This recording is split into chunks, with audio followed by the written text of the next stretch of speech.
Advertencia de contenido. Esta narración contiene descripciones de violencia, abuso sexual y muerte.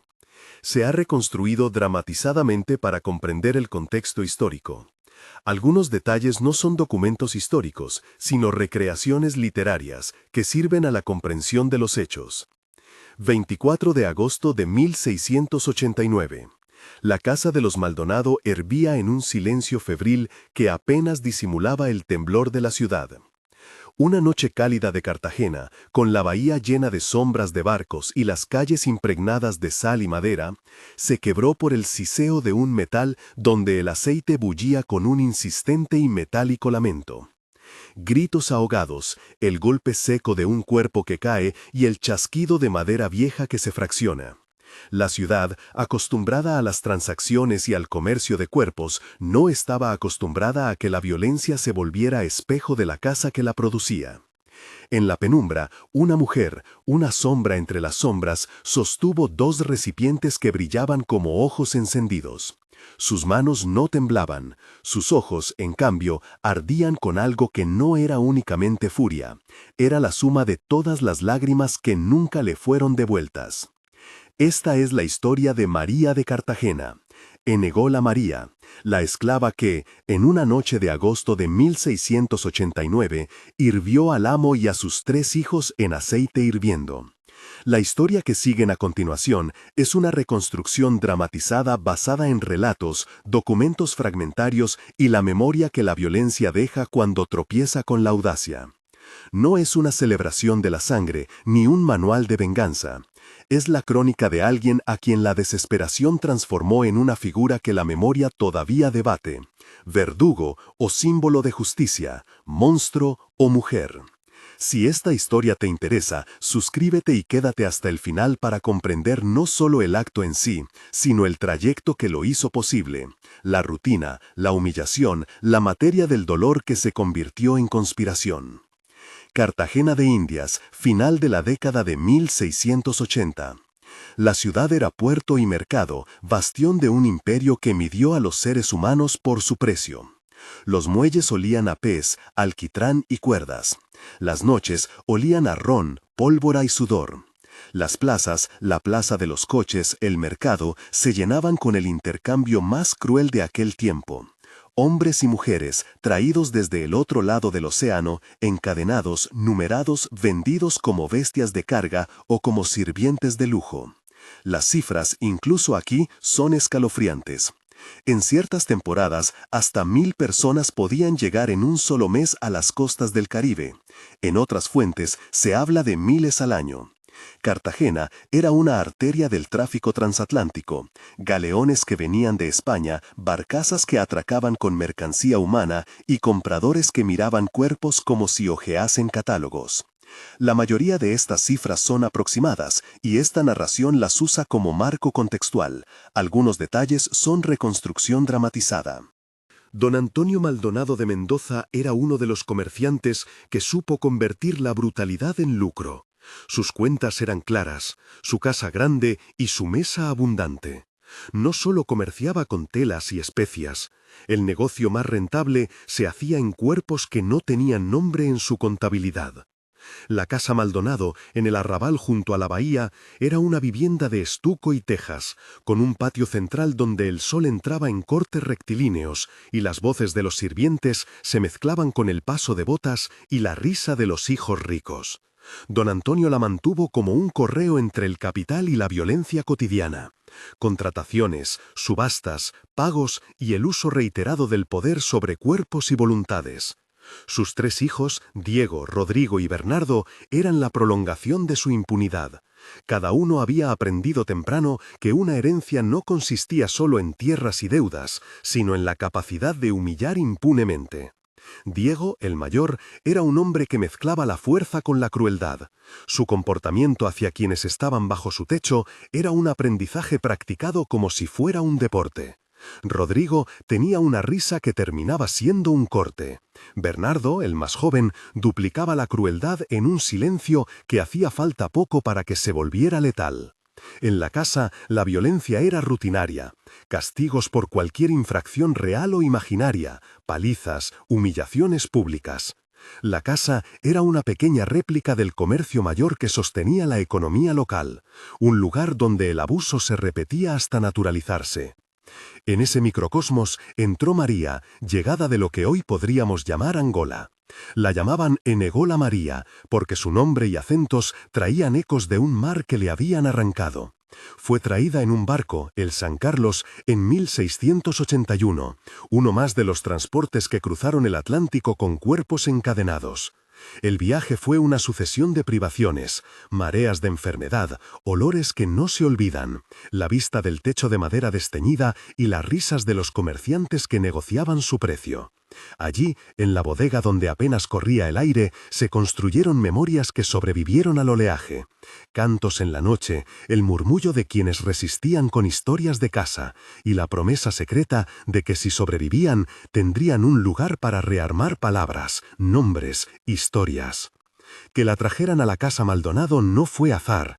Necesitaban una cocinera y una nodriza que supiera del fuego, de las medicinas caseras, de los cantos que apaciguan. María demostró pronto una destreza para la cocina y una paciencia que la hizo visible pero no escuchable. Aprendió el español con rapidez, no por servilismo sino por necesidad. Comunicarse era una forma de hacerse menos invisible.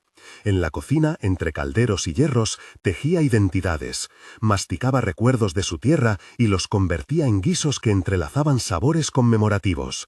En la noche, en la penumbra, sus labios pronunciaban palabras en su lengua que nadie escribía, pero que su corazón guardaba. La lógica patriarcal de la familia les permitía sobrepasar cualquier norma. El día que cambió todo fue banal, doméstico y terrible por igual. Los gemelos, todavía niños, tomaron una fruta en el huerto. Una fruta sencilla, melosa, algo tan pequeño que si la historia fuera escrita por los vencedores se calificaría de accidente. Pero en una casa donde la brutalidad era moneda corriente, aquello fue usado como excusa para una reparación ejemplarizante. Diego, encolerizado, arrastró a los niños al patio y los golpeó con la contundencia que se reserva a los que no cuentan. Rodrigo y Bernardo no se detuvieron. Las palmadas se volvieron puñetazos, los golpes retornaron a la sangre. María llegó corriendo cuando escuchó los pasos, con la falda empapada de sudor, con el corazón en la boca. Intentó interponerse, protegerlos como su naturaleza le dictaba. Las manos de la mujer que no poseía autoridad resultaron inútiles ante la violencia de 3 hombres habituados a romper la voluntad de los que tenían bajo ellos. Los gemelos murieron esa tarde. La casa quedó desbordada de un silencio que cayó como un telón. María los sostuvo entre sus brazos mientras la vida se escurría de sus cuerpos pequeños y tibios, intentando detener lo imposible. Sus propios gritos iban enterrados por la indiferencia del dueño y la costumbre en los demás. «Están enfermos», dijeron unos. «Se habían ido a jugar», inventaron otros. Pero los ojos de María estaban ya distintos.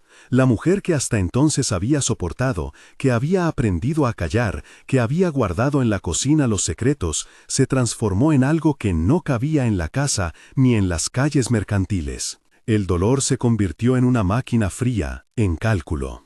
Enterró a Kwame y a Kofi en silencio, una noche debajo de un naranjo a la espalda de la casa. Fue un entierro sin formalidades, sin permiso, sin nada más que la tierra y las palabras que ella pronunció en su lengua como conjuro contra la desaparición. Antes de cubrir la tumba, dejó en la tierra una semilla de su país, una promesa de que el nombre no sería borrado. Nadie vio sus manos cavar hasta dejar el hueco, nadie escuchó los cantos en angoleño que envió al viento, pero los que trabajan con la muerte saben que ciertas transformaciones son definitivas. Una mujer que pierde lo que más ama no vuelve exactamente a ser la misma. En la soledad posterior, María hizo un juramento. Fue un acto tan frío como el cuchillo de un cirujano. No se trató de un desvarío de rabia, sino de una promesa calculada. En su pensamiento pronunció palabras que aquí se dramatizan apenas, una plegaria que mezclaba la lengua de su tierra y la lógica de su nueva vida.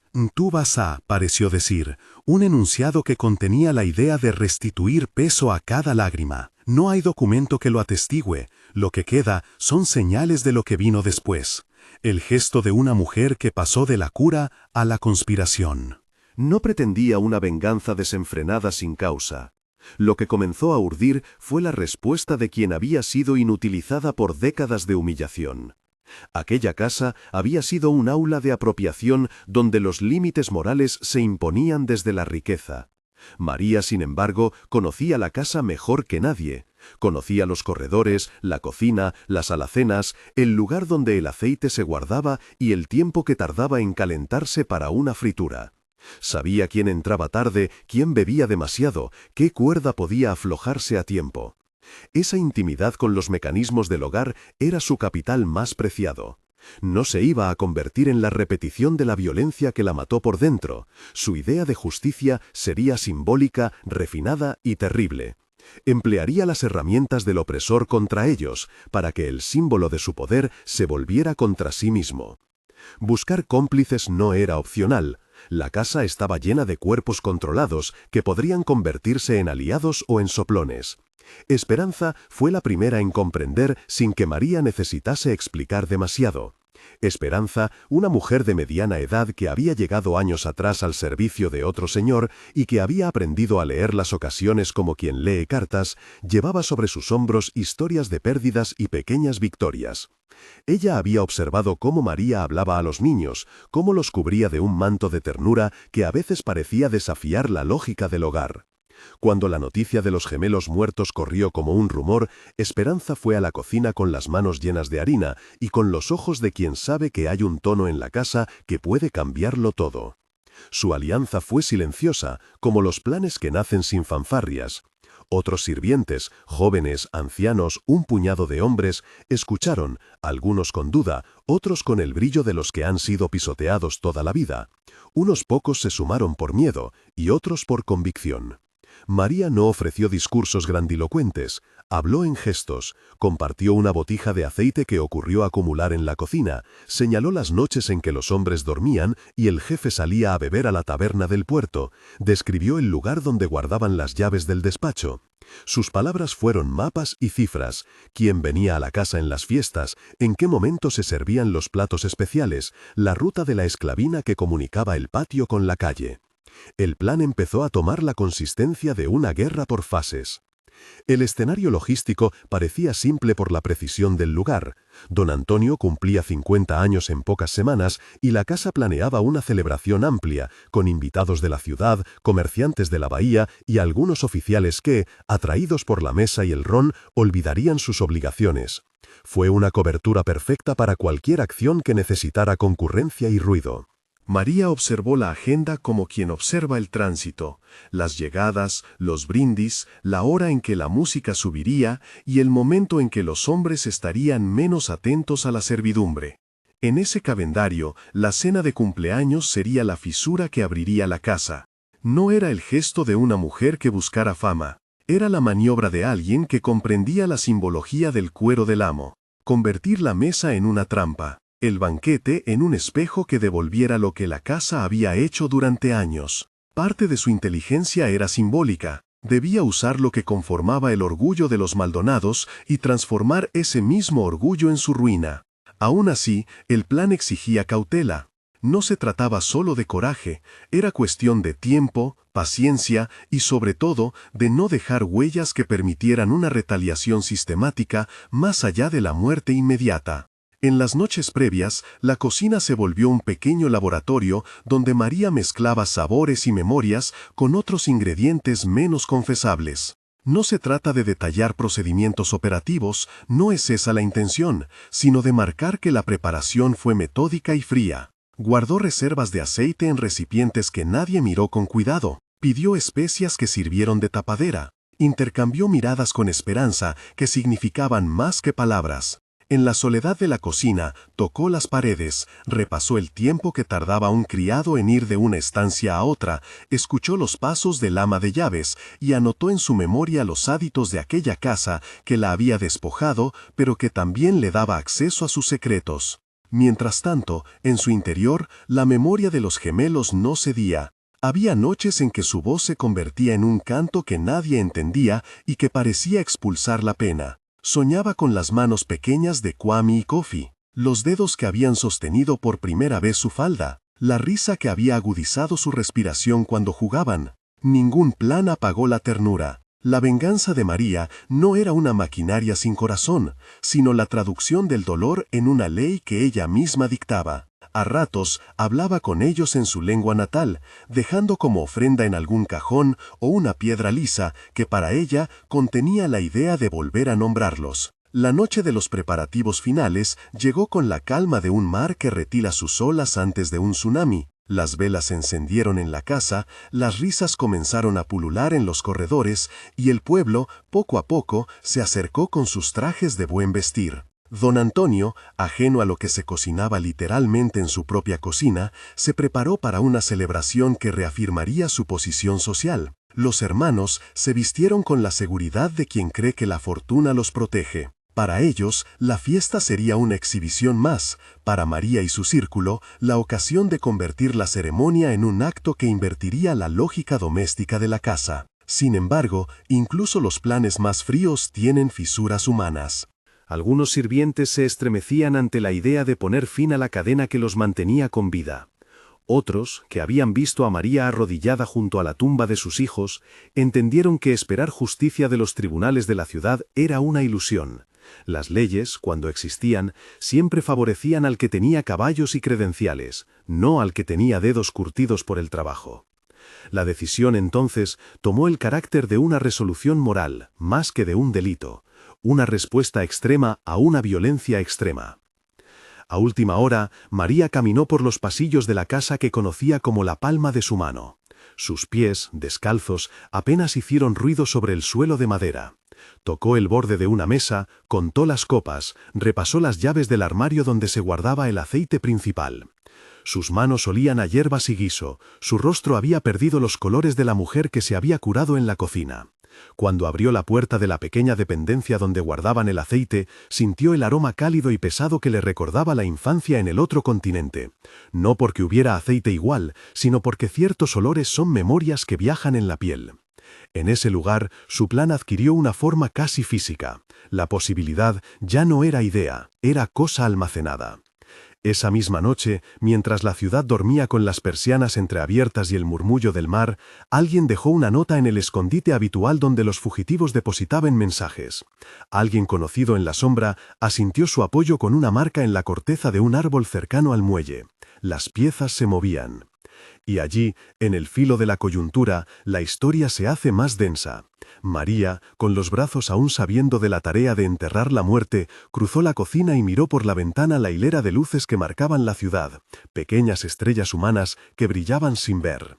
Sabía que lo que había planeado no limpiaría las heridas, pero sí impondría una nueva palabra sobre su cuerpo y sobre la casa. A la mañana siguiente, la ciudad no despertaría igual. En los próximos días, los movimientos se intensificarían, llamados susurrados en la oscuridad, la llegada de un hombre francés que sería importante en el desenlace, gestos de confianza que se ganan con riesgo. Pero por ahora, la noche se cerró como el telón antes del acto central. María se quedó sola en la cocina, la mano sobre el borde del mismo recipiente que meses atrás había calentado aceites para freír y guisar. Las imágenes de los gemelos le vinieron a la cabeza como una marea. Los cuerpos pequeños, la tierra que los cobijó, la promesa que se dijo en voz baja. Se apoyó en la mesa y murmuró palabras en su lengua, una letanía que no buscaba consuelo sino apretar la alianza con el pasado. Mae, tú, repitió, reconstrucción dramatizada, mientras la noche se cerraba alrededor de la casa, como si la ciudad, sin saberlo, contuviera la respiración. Al amanecer, cuando las primeras voces se oyeron en la calle y los hombres se afeitaban con prisas para la celebración, algo ya se había movido por debajo de la piel de la casa. No era solo la tensión de la expectativa social, era la sensación de que una fuerza no visible había decidido intervenir. Esperanza entregó un trozo de pan a un joven que lo ocultó en la manga. Otro sirviente bloqueó su mirada con la del ama de llaves y le dijo, como si nada, que la mesa debía estar perfecta. Las manecillas del tiempo eran ahora instrumentos del plan.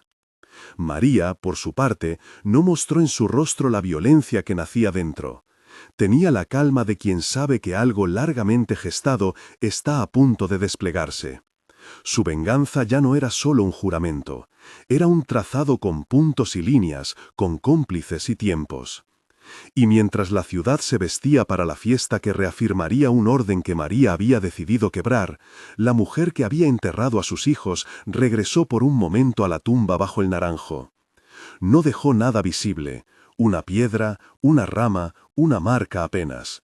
Fue un rito minimalista, no buscaba espectadores, buscaba honrar una palabra que no podía ser pronunciada en la casa. Luego, con la luz del día rozando el techo, volvió por el sendero de la cocina. La tensión acumulada se siente como una cuerda que se tensa hasta un límite en el que cualquier roce la hará sonar. El plan requiere de precisión, pero también del caos que una multitud puede generar. Los Maldonados no sospechan del peligro que se oculta detrás de la mesa que los celebra. En la sala principal las copas estaban listas, en la cocina los recipientes estaban dispuestos.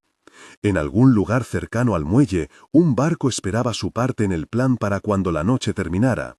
Y en la cabeza de María, la imagen de los gemelos la acompañó como una llama constante que no consumía todo, sino que iluminaba la ruta hacia un acto que mudaría la memoria. Quedan horas aún para que todo comience. La ciudad se prepara para la fiesta y la casa para la función que siempre repite la impunidad. Para María, en cambio, la hora se acerca con un ritmo diferente. No es la de la celebración, sino la del ajuste de cuentas. No es la hora del triunfo material, sino la de la restitución simbólica. Mientras las sombras del día se alargaban, su mano se cerró sobre la madera de la mesa, sobre la memoria enterrada bajo el naranjo, y supo que su decisión ya no tenía marcha atrás. La tempestad estaba lista para descargarse sobre el hogar que la había despojado. Y entonces, en el filo entre el día y la noche que precede a la celebración, la ciudad respiró un segundo y no supo que su latido sería roto por el calor que subiría desde una cocina que había alimentado impunidades por décadas. María apagó una vela, dejó la casa con paso medido, y por la primera vez desde su llegada se sintió dueña de una acción que la definía por entero. La próxima noche, la mesa de los Maldonado no solo estaría servida, sería el último banquete de un orden que tuvo la arrogancia de creer que su violencia era eterna. La noche del banquete se desplegó como un festón donde cada luz ocultaba una puntilla afilada. Los invitados llegaron con pasos lentos y gestos de certidumbre, comerciantes con las monedas listas, oficiales que medían amistades por el brillo de los cubiertos, vecinos que venían a respirar el prestigio de los Maldonado. El comedor fue un escenario cuidadosamente dispuesto, el mantel planchado, las copas alineadas como pequeñas joyas. Las voces se arremolinaron con historias de negocios y saldos. Nadie, entre el tintinear de la cristalería y los brindis que celebraban la fortuna, miró con cuidado lo que se cocinaba detrás de las puertas cerradas. En la cocina, un silencio distinto dominaba. Los sirvientes, compuestos, se movían con la precisión de quien conoce su papel en una obra que no escribieron. Esperanza, de mirada templada, verificó una última vez la distribución de las fuentes. Un joven ocultó bajo su camisa la pieza que le habían encomendado. No era arma, sino llave, documento, pequeña fortuna que significaba libertad. Los pasos que venían de la sala eran ecos amortiguados por la distancia, como si la casa misma tratara de proteger su orgullo. María, envuelta en oscuridad y en la claridad contenida de su decisión, llevó los recipientes donde guardaba el aceite. Eran vasijas comunes para la casa, ollas grandes, cubos de peltre que nadie pensaría llevar hasta las mesas de arriba. La utilidad misma de aquellos objetos era su disfraz. Subió por las escaleras con la compostura intacta, con la cabeza erguida como quien no pide permiso para existir. En su pecho ardía una memoria que no incendiaba por impulso, sino por exactitud. Cada gesto estaba calculado para que la lección fuera simbólica. Cuando la cena empezó, las primeras copas sonaron como pequeñas campanas. Las voces se iban soltando, las risas subían. Don Antonio, con su postura afianzada, celebraba su medio siglo como si el número midiera derecho.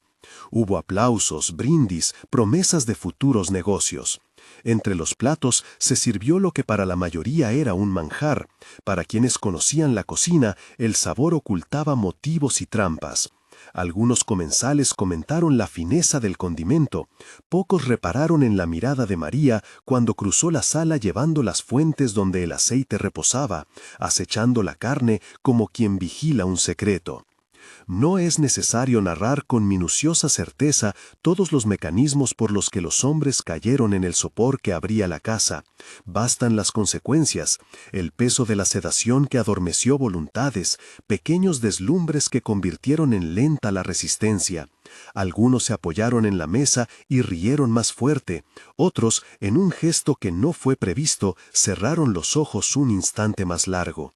Los cuerpos, confiados en la protección de la familiaridad, cedieron. La música siguió. La ciudad, acostumbrada a los excesos, no vio aún la fisura. Fue en ese instante cuando la calma en la cocina se quebró en actos concentrados. María entró en la sala con las vasijas que brillaban bajo la llama de las velas como dos ojos que observan la verdad. La luz las convirtió en abismos de metal. Alzó la voz con la certeza de quien no pretende pedir, sino exigir que se escuche un nombre. Nombró a sus hijos, pronunció palabras que cortaron la algarabía. Sus palabras, en español y en su lengua, reconstrucción dramatizada, desataron un silencio que pesó más que cualquier bofetada. Era la presencia de la madre que no se resigna. La escena que siguió, por su naturaleza extrema y por respeto a quienes sufrieron, prefirió no detenerse en descripciones anatómicas, sino en el eco emocional y simbólico. El aceite, el elemento que durante años había servido a la rutina culinaria y a la rutina de deshumanizar, se convirtió en figura de ajuste. No se trató únicamente de infligir daño, fue transformar el símbolo del servicio, el alimento y su preparación, en espejo que devolviera la violencia. Cuando los hombres sintieron el calor de una justicia calculada, el grito que brotó no fue solamente de dolor, sino de reconocimiento tardío. Don Antonio cayó en la contradicción de su propia pregunta. ¿Quién le había enseñado que su poder era invulnerable? En la mirada de María encontró la respuesta que siempre eludió, la suma de todas las humillaciones que había administrado a lo largo de los años. En el fragor breve y terrible, los tres hijos perdieron la posibilidad de perpetuar la crueldad que les enseñaron. Algunos invitados, despertando a medias, intentaron comprender lo incomprensible. Rostros que se deshacían entre asombro y muerte. Los sirvientes, que habían participado del plan Contemple, cerraron puertas y cortaron rutas de escape para evitar la llegada inmediata de vecinos que pudieran convertir la escena en una caza. Esperanza gritó instrucciones en voz quedada. Liberar los pasillos, llevar a quienes aún respiraban a la parte alta para impedir represalias públicas, buscar el cofre con documentos que sostenían la fortuna de la familia. Lo que se realizó aquella noche fue, en muchos aspectos, una conjunción entre dolor y logística. La venganza, aunque consuma la furia, también fue acto de supervivencia. Cuando los gritos amainaron y la asfixia del terror dejó un silencio espeso, María no celebró. No hubo risa ni ostentación. Su mirada fue otra vez hacia la cocina, hacia el lugar donde los gemelos habían dado sus primeros llantos. Tomó un objeto pequeño, una marca, un hierro que de manera simbólica fue transformado en testimonio. No tanto una inscripción literal que pudiera leerse en el futuro, sino un gesto que buscaba nombrar aquello que le fue arrebatado. En español y en su lengua, reconstrucción dramatizada, dictó a los presentes que la casa ya no sería la misma, que lo que era costumbre se había vuelto costumbre rota. Para ella, la acción no era diversión, sino una restitución simbólica, devolver a la casa el horror que la casa había ejercido sobre generaciones. La reacción de la ciudad vino primero en susurros. Algunos vecinos, alertados por el desorden, asomaron la cabeza, vieron los cuerpos y echaron a correr en busca de autoridades. Otros no llegaron a tiempo. En la confusión, los que habían sido esclavos y que ahora, por aquel instante, respiraban la posibilidad de algo más, sacaron lo que pudieron: cadenas, utensilios, las llaves doradas que abrían el despacho de don Antonio. Entre esas reliquias de poder se encontraba papelería que documentaba tratos, registros, nombres de compradores, deudas que mostraban la telaraña económica que mantenía la esclavitud en funcionamiento. Robar esos papeles no fue puro pillaje, era desarmar una maquinaria. Mientras la casa ardía en un rumor controlado, otro movimiento clave se ponía en marcha fuera de ella. Jean-Baptiste Ducasse, un nombre de boca rápida en las tabernas del muelle, cumplió su parte. Los acuerdos con hombres como él no se forjaban con juramentos de amistad, sino con transacciones nacidas del conflicto. Ducasse, pirata o corsario según la conveniencia del relato, tenía sus propios códigos. Había, en Cartagena, quienes le temían por su capacidad de llevar cosas donde la ley no llegaba. A él se le ofreció parte del tesoro o la seguridad de no denunciar a cambio de llevar a un grupo que, con María a la cabeza, buscaba salir del puerto. En la relación con Ducasse hubo temor y negociación, pero también reconocimiento mutuo. Los intereses del corsario, lucro, neutralidad ante ofensas ajenas cuando su beneficio estaba claro, encontraron en la fuga una oportunidad. La salida del puerto fue una escena de tensión medida. Los fugitivos se mezclaron con la noche y con la marea. Los remos cortaron la oscuridad, sigilosos. La brisa del Caribe parecía conocer el secreto y fingía no llevar noticias. En la bodega del barco de Ducasse, las personas que habían sido seres de mercado se apretujaron, temieron el azogue del oleaje, se miraron con la incredulidad de quienes por primera vez no eran propiedad ajena, sino decisiones que podían ser propias. María, con el peso de lo ocurrido clavado en la mirada, se permitió un instante para recordar a Kwame y a Kofi. Tomó una piedra lisa que había guardado y la sostuvo contra su pecho como si fuera un nombre pequeño que le devolviera la cordura. En aquella travesía, la libertad no era suave, era una posibilidad áspera que llegaba con la sal en la garganta y con la certeza de que la huida no borraría las heridas. Llegaron a Saint-Domingue, al territorio que el mapa llamaba Colonia, y que para quienes huían representaba la promesa incierta de por lo menos no ser inmediatamente recapturados. Allí, en territorio francés, la red de contactos de Ducasse y de otros refugiados operaba con métodos distintos a los de la ciudad española. No fue un fin, sino un punto de tránsito hacia la construcción de algo nuevo. María y quienes la acompañaban encontraron en la isla una combinación de plantaciones y pequeños enclaves urbanos donde la mano de obra forzada también marcaba la vida. Sin embargo, la lejanía de Cartagena ofrecía, al menos, una ventana para recomponer redes, para aprender sobre rutas y para sembrar la posibilidad de protección. María no se recluyó en una vida tranquila. Su experiencia le enseñó que la libertad que se consigue con sangre no se puede disfrutar solitariamente. Necesitaba transformar su historia en refugio para otros. Con la ayuda de Esperanza y de algunos hombres leales, empezó a construir una red discreta de protección para fugitivos que, como ellos, buscaban salir de la lógica de mercado. Organizó espacios en los que compartir provisiones, enseñar oficios nuevos para quienes no querían depender de plantaciones, y custodiar documentos que permitieran argumentar contra los buscadores. No fue una estructura pública ni una república, fue un tejido de cuidados donde la palabra de María servía de ley y la palabra de Esperanza de registro. La reputación de María creció, no por leyendas sensacionalistas, sino por historias que viajaban de boca en boca. Relatos de una mujer que había respondido con radicalidad a la violencia y que ahora abría refugios. En Saint-Domingue, María se convirtió en figura de contradicciones.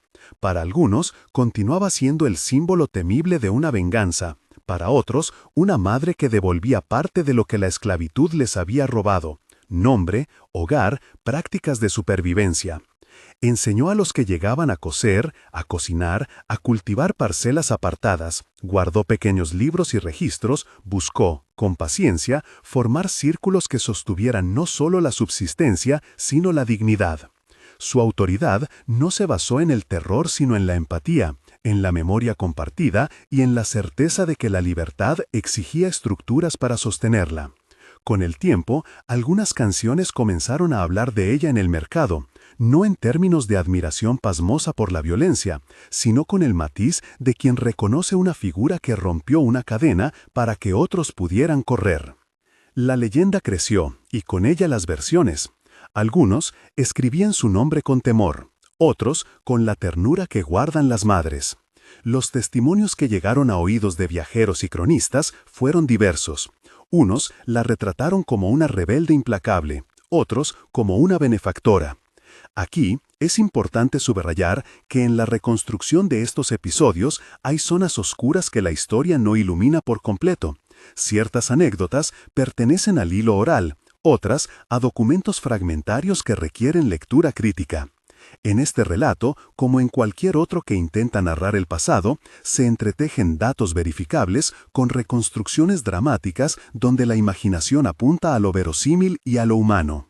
En los años que siguieron, María y su red enfrentaron desafíos. Hubo intentos de captura, presiones de propietarios despojados o vengativos, pactos rotos y nuevos acuerdos.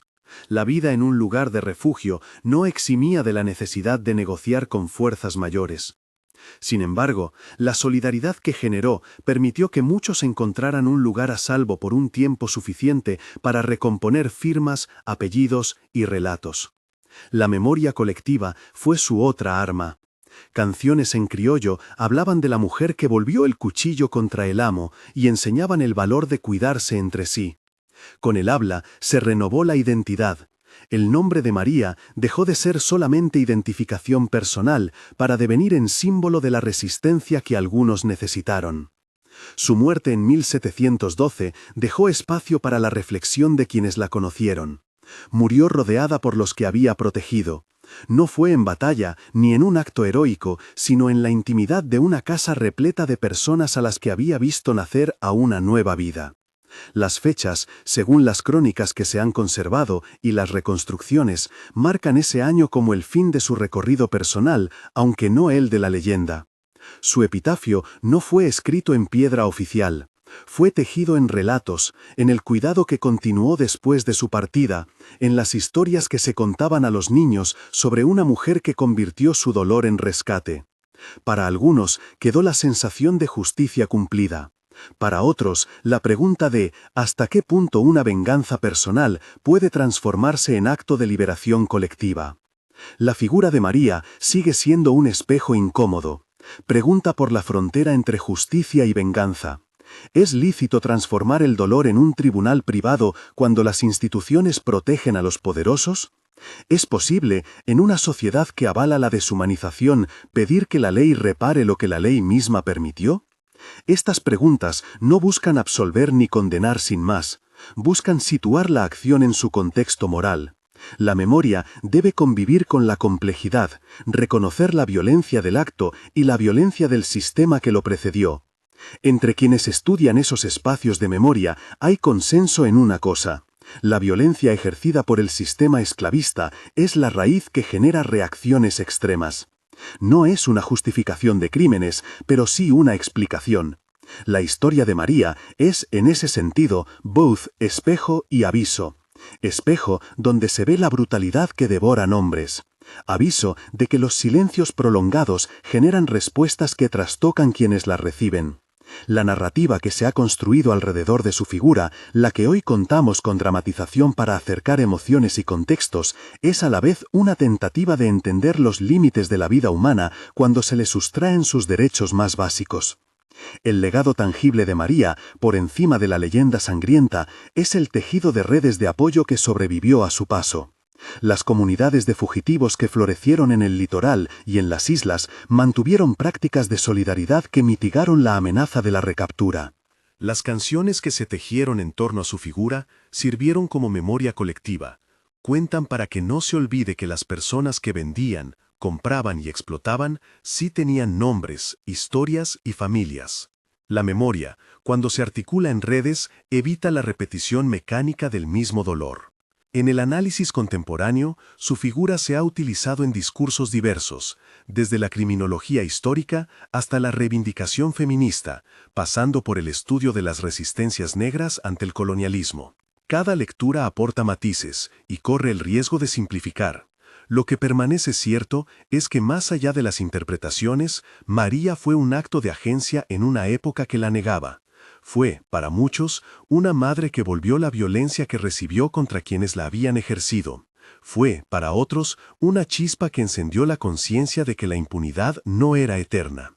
Al mirar a Cartagena hoy, con sus calles empedradas y su encanto turístico, cuesta relacionar esas piedras con la brutalidad que alguna vez sostuvieron. Las plazas donde se celebran hoy ferias y música fueron, no hace tanto, espacios de transacción humana. La memoria colectiva es frágil y la historia oficial suele blanquear lo que no conviene.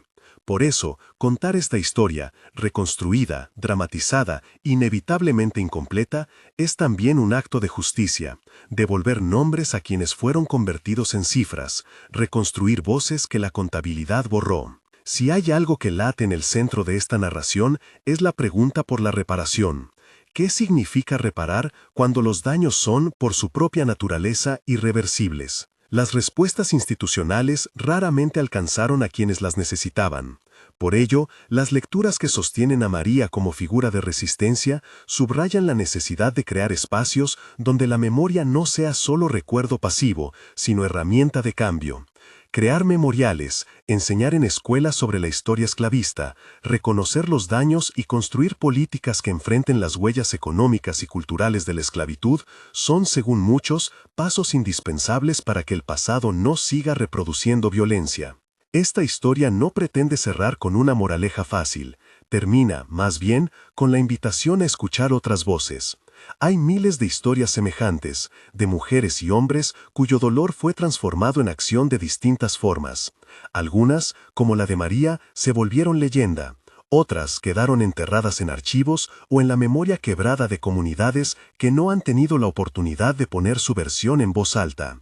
Recordarlas es una tarea colectiva. Al cerrar este relato, conviene reiterar que ciertos elementos han sido reconstruidos con fines narrativos, diálogos en lenguas originarias, algunos detalles logísticos y escenas íntimas son recreaciones que buscan dar verosimilitud emocional a lo que los documentos fragmentarios no detallan.